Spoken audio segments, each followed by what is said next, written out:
નલિયાના air force station પાસે સંરક્ષણના જવાનોને લઈ જતું વાહન પલટી મારી ગયું હતું।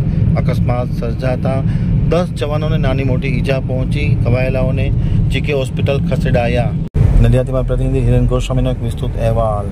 નલિયા એરફોર્સ સ્ટેશન પાસે સંરક્ષણ ખાતાના જવાનોને લઈ જતી ગાડી પલટી મારી જતા 10 જેટલા જવાનોને નાની મોટી ઈજા થઈ હતી। ઈજા પામેલાઓને તાત્કાલિક અસરથી સૌપ્રથમ નલિયા ખાતે સારવાર આપવામાં આવી હતી। ત્યારબાદ વધુ ઘવાયેલાઓને તાત્કાલિક અસરથી 108 એમ્બ્યુલન્સની મદદથી ભુજની જીકે જનરલ હોસ્પિટલમાં ખસેડવામાં આવે છે, જ્યાં 4 જેટલા જવાનો સારવાર લઈ રહ્યા છે।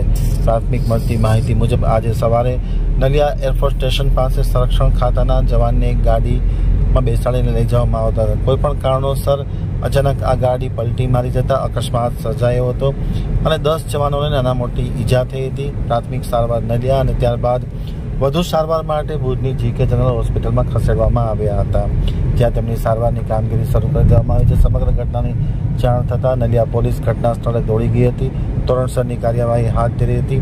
એરફોર્સના અધિકારીઓ પણ ત્યાં દોડી જઈ અને વિધિવત રીતે જાંચ કરવામાં આવી હતી।